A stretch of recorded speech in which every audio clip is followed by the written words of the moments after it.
Dead girl comes back to life. No secrets she shouldn't. The reincarnation of Dorothy Edie. My bad if I bombed that name. What's good? How your day going? Your morning, your evening, night, whenever you're watching this video. Not about to talk your ears off. Gonna go ahead and jump right to this one. Was gonna do this one live, but nah, I just feel like watching it. Hey, also make sure your bell is on. That way you can come check out the lives. Also, as well, let's see what secrets Dorothy know. Yo, you wanna check out the original video? Link will be in the description below. But let's go. A 1979 New York Times article described her story as being, quote, one of the Western world's most intriguing and convincing cases of reincarnation. I myself am not a huge believer in reincarnation, mostly because any of the stories I've heard, there's no modern day corroboration of fact. But in Dorothy Edie's case, or as she became known, Setti's case, she has a number of things that line up with her story, with her lifelong story, that she in fact was from ancient Egypt and was actually a priestess in ancient Egypt times. And some of her discoveries are pretty incredible. And frankly, Egyptologists and historians that have looked at this case have spent decades trying to prove that she was lying, but can't. She had information that she shouldn't have had. That begins to make you wonder, maybe she really was reincarnated. Before we get started, if you could please gently destroy the like button and then go ahead and hit subscribe and turn on all notifications. Let's find out. That would be great. I'm going to be posting a ton of content just like this as many times a week as I can. I'm aiming for 3, if not 4, every week going forward, so please come along. The too long didn't read version of this story is you have Dorothy Edie, who as a child has a near-death experience.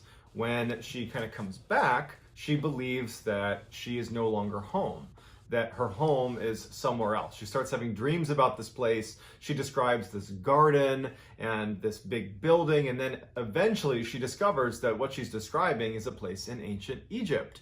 And she ends up becoming obsessed with ancient Egypt and then begins providing information and helping with archaeological digs that leads to numerous incredible discoveries, all from memories that she claims to have had from her previous life. Even if you don't believe in reincarnation and this whole story seems like totally made up, just listen to how the story flows and then try to make sense of how in the world she had the information she had that led to distinct discoveries that nobody else had made. That they found this stuff as a result of Dorothy Edie's information. How do we reconcile that? It's not impossible, but no one's been able to do it yet. So let's see what you think. Dorothy Edie was born into a lower middle-class family in London in 1904. She was an only child and she was absolutely adored by her parents. Now, unfortunately, when she was 3 years old, she fell down a flight of stairs in her home and was unconscious. They called the doctor, and the doctor shows up and says she's actually dead. As the parents are talking to the doctor, after about an hour, Dorothy gets up and goes into her bedroom and is like playing on her bed. And the parents come in with the doctor and they can't make any sense of it. And in fact, the parents were furious at the doctor for pronouncing her dead, because they're like, obviously she wasn't. If she's just fine now, like, who are you? What kind of doctor are you? The doctor swears she was dead. Shortly after the accident, Dorothy develops a strange accent that they can't quite place, and doctors and specialists believe that she's suffering from something called foreign accent syndrome, which is fairly common amongst people with significant head injuries. Basically, it alters your speech. And we actually just talked about this live. I forgot what it's called. Jamie, you had just told me. I know. But yeah, when people go unconscious, wake up, and they speak a whole nother language. He did say accent, though. I don't know. So I take it about the same thing, all right? But regardless, though, it is creepy. Like, oh, man, how does that work? Can you come back with a different accent? Oh, my God. Damn, sour to God. Damn. No, all right. Common amongst people with significant head injuries. Basically, it alters your speech. And to people that don't know any better, they might think that you just have a strange foreign accent. Dorothy also started telling her parents about... I'll get that real quick. Girl, no, you ain't. Stop playing. Goddamn, clean these goddamn stairs, man. I done failed that in, motherfucker. I done failed that in. Stop playing. people with significant head injuries. Basically, it alters your speech, and to people that don't know any better, they might think that you just have a strange foreign accent. Dorothy also started telling her parents about this recurring dream she had, where she'd be near this huge building with these big pillars, and she'd be in this beautiful garden. She loved this garden. She talked about the beautiful flowers and her friends that were there, and it was just this unbelievable place. It was like this oasis next to this building, but she didn't know where it was, and she's 3-4 years old, so she's not able to articulate much what this is, but she was just in love with this garden and this location in her dreams, and she talked about it endlessly. Dorothy's mother would find her daughter on her bed either before she went to sleep or when she woke up, crying, because Dorothy longed to actually be in this place in her dreams, which she started calling home. Now, Dorothy's mother would say, but Dorothy, you're home now. And she would say, no, I'm not. I'm not home. My home is in that garden. It's near that building. And no matter how Dorothy's mother tried to kind of convince her that, no, honey, you live here now. You live here. You've never lived anywhere else. Dorothy was unbelievably convinced that what she was seeing in her dreams was her actual home. It was around this time that Dorothy's parents brought Dorothy to a British museum where they had a big ancient Egyptian exhibit set up. And when they went into the museum, Dorothy sees this exhibit and she's immediately attracted to it. And as she gets closer, she starts seeing the statues of the pharaohs and pictures of the pyramids, and she sprints into the exhibit, runs away from her parents, and she's running to the different statues of the pharaohs and of the Sphinx and all of these different icons from ancient Egypt, and she's kissing their feet and she's sobbing hysterically, and she's yelling, I'm home, I'm with my people. This little tiny kid is having this revelation that she's found home, and she refused to leave the museum. Finally, her parents, get her to calm down. They're pretty embarrassed because people are like looking at them like, what's going on with your child? She finally leaves with her parents, but at this point, now Dorothy has attached that place in her dreams that she longs to go with the beautiful garden. She's attached it to Egypt, to ancient Egypt. And so she becomes completely obsessed with ancient Egypt. Her obsession with ancient Egypt started to get her in trouble. When she'd go to Sunday school, her family is a very, very devout Catholic family. She would compare Catholicism to other ancient Egyptian religions. That got her in a lot of trouble, and in fact, they said, you can't come to Sunday school anymore. Then she got expelled from her Catholic school because she refused to sing a number of the hymns that in some way they said, dog, you too woke. They said, dog, you ball woke. Go back, stop playing. Anymore. Then she got expelled from her Catholic school because she refused to sing a number of the hymns that in some way disparaged Egyptians, ancient Egyptians. She was also told that she could no longer attend Sunday Mass for the same reasons. She was basically not welcome anymore. At 6 years old, Dorothy, who knew how to write and read in English, started to take a keen interest in hieroglyphics, Egyptian hieroglyphics, and she said that they were definitely familiar to her, but she had forgotten how to read it. When she was 7, she was looking through a textbook and she saw a picture of the Temple of Seti I, which is in Abydos, Egypt. And as soon as she saw the picture, it was a big picture of the temple, and then next to it kind of like the broken remains of what looks like maybe a garden of some kind. And she immediately said, that is my home. That's where I'm from, right there. Temple of Seti I in Abydos, Egypt. That's my home. And as she's looking at the picture and she's looking at those kind of tattered, broken remains, I mean, this is thousands of years old. She's looking at the area next to this big temple in the picture, and she's like, that's the garden, but where are the trees? Where is everything? Why does it look like this? Like, she didn't understand that was thousands of years ago that it was a garden, but she saw the picture and immediately knew it as her home. Also in the textbook was the picture of the pharaoh, Seti I, who the temple was named after. And when she saw the picture of the very well-preserved mummy, she was overcome because she claimed to have known him personally. At age 10, I don't know. She may really did, though. She may really know, dog.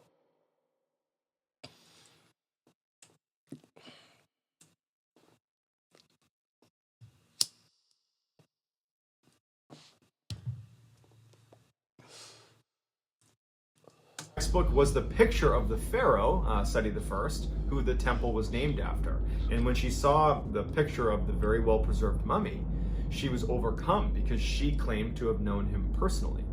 At age 10, Edie was kind of discovered by world-renowned Egyptologist E.A. Wallace Budge, who offered to teach her how to read and write hieroglyphics, which she picked up almost instantly. Starting at 14, in addition to that recurring dream of the Temple of Seti and the garden right next to the Temple of Seti that she claimed was her home, she started having a recurring nightmare where she, in her former life, was in this subterranean enclosure, and she was being questioned by a high priestess who was demanding that she answered her questions, and when she refused, she was beaten. At 27 years old, Edie meets an Egyptian man and falls in love with him, but also, I'm sure on some level, she was marrying him to secure Egyptian residency, because as soon as they got married, they moved right back to Egypt, where she could be a resident. And actually, when they landed in Egypt, the first thing she did, she's overcome with emotion when she lands, and she starts kissing the ground and crying and saying, "I'm home, I'm home." Dorothy and her Egyptian husband have a son, and they name him Seti, just like that's dope. Pharaoh Seti. Once Edie moved to Egypt, she started, by her account, getting visits from an entity known as Hor-Ra. Now, Hor-Ra, she claimed, was the spirit of the pharaoh Seti I. She would get into these almost trance-like states. Fucking my, oh yeah, I did do an order. I'm about to say, who the hell my dog, nigga? Horror bad not. Horror? Oh, let me go get these groceries real quick.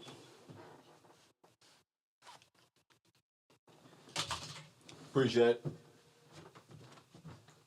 She said, that's my nigga right there. I know, dog. That's doggy ball right there. All right, I went back quite a bit. I had to grab these groceries real quick. And actually, when they landed in Egypt, the first thing she did, she's overcome with emotion when she lands, and she starts kissing the ground and crying and saying, "I'm home, I'm home." Dorothy and her Egyptian husband have a son, and they named him Seti, just like the pharaoh Seti. Once Edie moved to Egypt, she started, by her account, getting visits from an entity known as Hor-Ra. Now, Hor-Ra, she claimed, was the spirit of the pharaoh Seti I. She would get into these almost trance-like states at night over that first year she was in Egypt. It was like she'd be sleeping, but then she would get up and be in this trance, and she would start frantically writing in hieroglyphics in the middle of the night. And her husband would wake up, and he would see her doing this, and she was like, he couldn't stop her. He couldn't communicate with her. She was just in a trance, recording what she was claiming Hor-Ra was telling her, was dictating to her that she needed to write down. And it was, in fact, about who she used to be.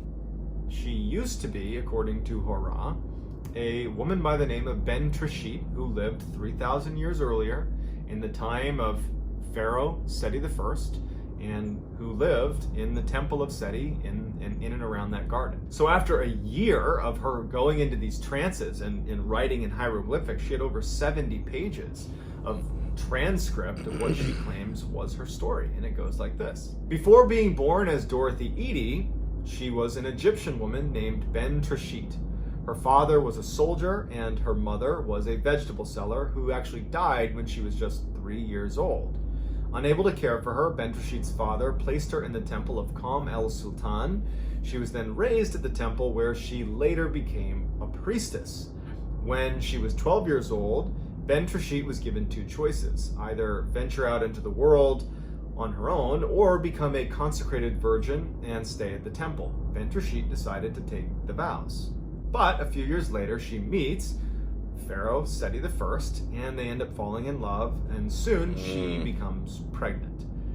When she is discovered to be pregnant, she was interrogated by the high priest and beaten when she refused to answer, a scene that corresponded to her childhood nightmare. Unwilling to put her beloved Seti through a public scandal, Ben Trishit took her own life. Edie's husband grew increasingly disturbed watching his wife go into these trances and write out the hieroglyphics. I mean, she's amassing all these pages of hieroglyphics.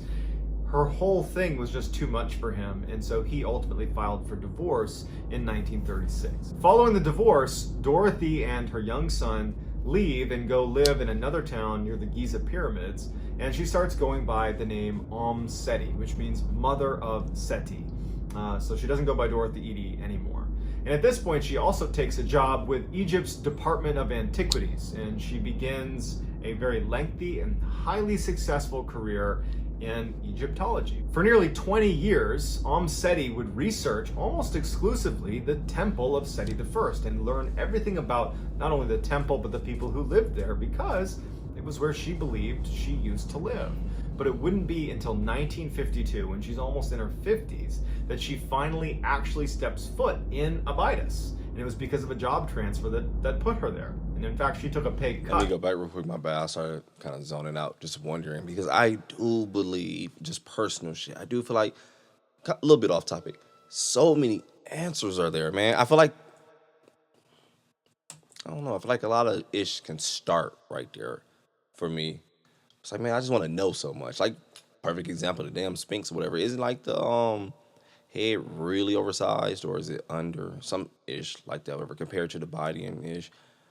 Yeah, it's real small, yeah, because these are the paws and ish. And it was like the story I was watching behind this one day. The pyramids, oh my gosh, don't even get me started on those mugs, dude. So much, but yeah. I don't know, the hieroglyphics, everything. It's beautiful, dog. All right, let's get back.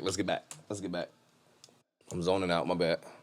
Let me go back a little bit. The temple of Seti I and learn everything about not only the temple but the people who lived there, because it was where she believed she used to live. But it wouldn't be until 1952, when she's almost in her 50s, that she finally actually steps foot in Abydos. And it was because of a job transfer that put her there. And in fact, she took a pay cut to get this job. She was so desperate to just finally step foot in the place that she believed was her old home. As soon as she walked into the temple, the first thing she says is, "It's as if I've lived here before." And she quickly sets up a office in one of the temple rooms and spends almost all of her time there. And she even befriends a cobra and feeds the cobra daily, and just has this cobra friend that just hangs out with her, which no one could make any sense of. Lots of rumors swirled around whether this woman was sane, but because her contributions to Egyptology were so pronounced and so useful, that she was very highly regarded. But of all of her accomplishments, of all of the things that she did, the thing that she is most known for is when she was able, as soon as she got to the temple of Seti I, identify exactly where the garden was. For Seti, she'd been having dreams of this garden her whole life. And so she very quickly said, "If you dig here, you're going to find this garden." And sure enough, she dug down, and there was the garden. And in fact, she described the layout of the garden, what trees were where, what types of trees were there, and it was all confirmed. And once they dug it up, she was also instrumental in identifying where to dig on the north side of the temple, where she said there was a tunnel that ran underneath. It was a secret tunnel. And sure enough, they dug down, there was the tunnel. That was something that they had never seen before. Only she knew about it, and there was no way she would have known about it without prior knowledge. In addition, she also pointed researchers to search in a specific area, in an area known as the Valley of the Kings, for a tomb, a long forgotten tomb. And sure enough, almost exactly where she described, there was in fact a tomb that had never been discovered before. As much as other Egyptologists did not want to accept that is crazy. Seti's claims that she had been reincarnated, and that's why she has all this knowledge, they wanted, frankly, it to be just the ramblings of a crazy person and it to just be some elaborate hoax.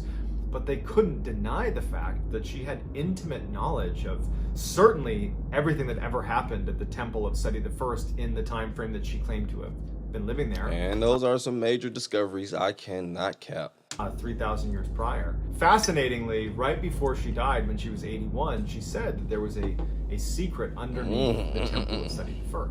There was a secret chamber, and there was a secret within that secret chamber. But no one's ever gone down there. No one knows where to begin to look. And so without Seti guiding them, it may be one of those things that we'll just never know. So without any sort of rational explanation for how she would have had all this knowledge, or understanding of an ancient culture, it leaves skeptics wondering, I mean, is this potentially a real case of reincarnation, or is there a better explanation? I'd love to hear what you think in the comments. So that's going to do it, guys. Thank you so much for watching. If you liked this, please like the video and hit subscribe. I'm going to be posting multiple times a week stories about the strange. I will say this, though, insane or not, she didn't hurt anyone along the process. She really felt like that was her own, worked her way back, got to it, felt good. Also gave back as well. Done what she done, major discoveries as well. Cool. Unless she ain't hurt anyone in the process, is to me, because it doesn't sound like the norm to me, and it's not supposed to. It's not my reality, it's hers. I was like, yo, she good in my book. It was definitely dope, man. I'm gonna go ahead and get up out of here. Go ahead and enjoy my day. You do the same. Blah. Enjoy your day, your morning, your evening, night. Excuse my kids hollering. Enjoy your day, dog. But I'm out.